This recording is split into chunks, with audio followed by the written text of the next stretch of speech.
Peace. What's up? So I keep getting asked, what's my position on the present state of hip hop? Is hip hop dead? And you know, what direction is the music going? Is it lost? Um, my position is that no, hip hop is not dead. It can't be dead. You can't kill it.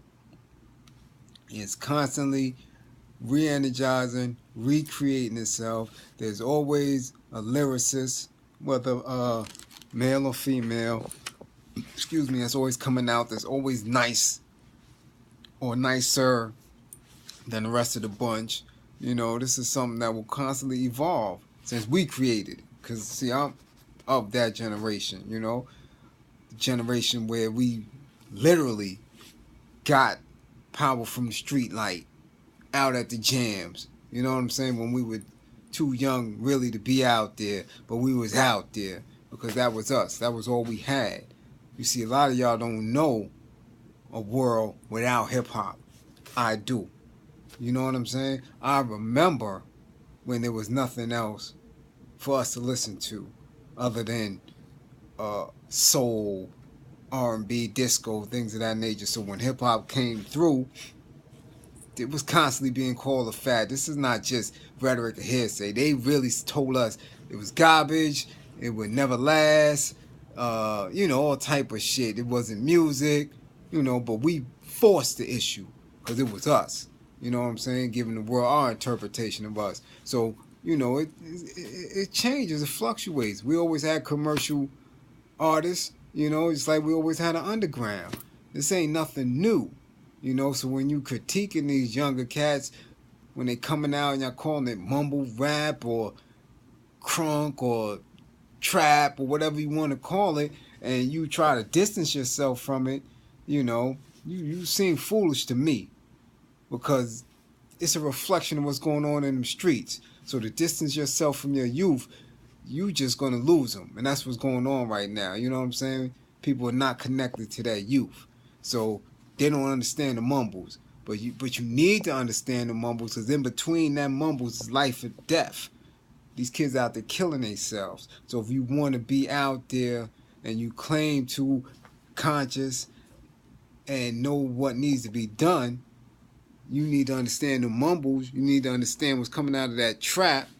You don't have to become it, but you need to understand it and be able to articulate it with them so you can be amongst them and kind of spark that change. Now, the commercialism or the growth of hip-hop hasn't destroyed it.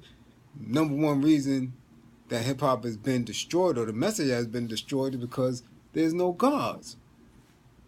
Where's the God bodies at? You see what I'm saying? Because from its inception, God body, the air likes. You see what I'm saying? Those who have knowledge of self, it's always been a part of that. Because that was the street. And the street at that time, you always had somebody with knowledge of self around. And that was what spread, and that's what kept the streets in tune, right? So you couldn't leave your house. Somebody always had somebody who was gaining knowledge of self and had degrees in their house. You couldn't come into your lobby without seeing two or three, you know what I'm saying, the guards quoting degrees and things of that nature. You couldn't come outside your building and go into a park without seeing brothers build. You know what I'm saying? And then once a week, once a month, you know what I'm saying, your whole area, certain sections of Brooklyn was nothing but guards holding the big ciphers. So everybody had knowledge of self. So that's what was in the culture. Everybody had knowledge of self. You know what I'm saying? But they pushed it away. You know what I'm saying? The pioneers had it. You see what I'm saying? Rakim wasn't the first, and he surely wasn't the last. He was the most famous, but all of them had knowledge of self. Ice-T had knowledge of self. Right?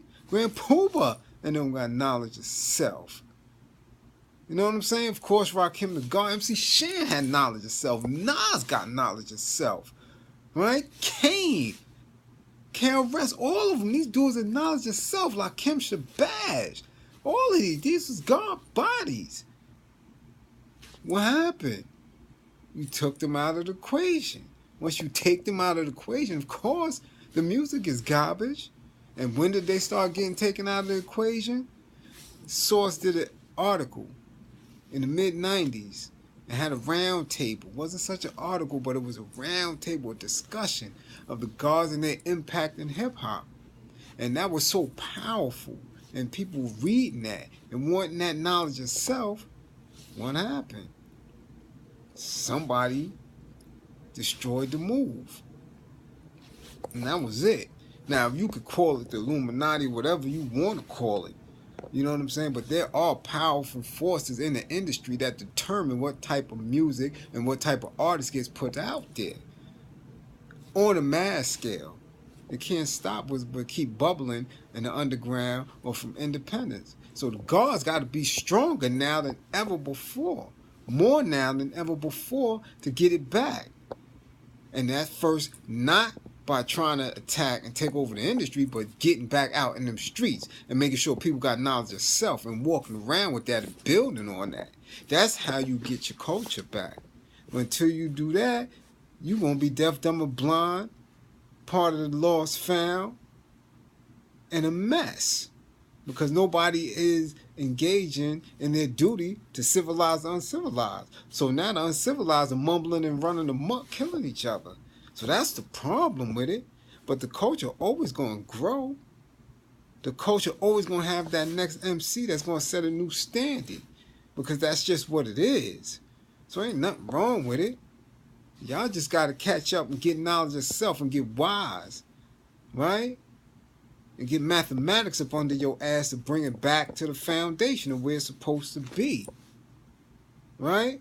Go out there and get those 5%ers that y'all know is in the industry, up in corporate offices, up behind the boards, program managers and things of that nature, man. And make them do their duty.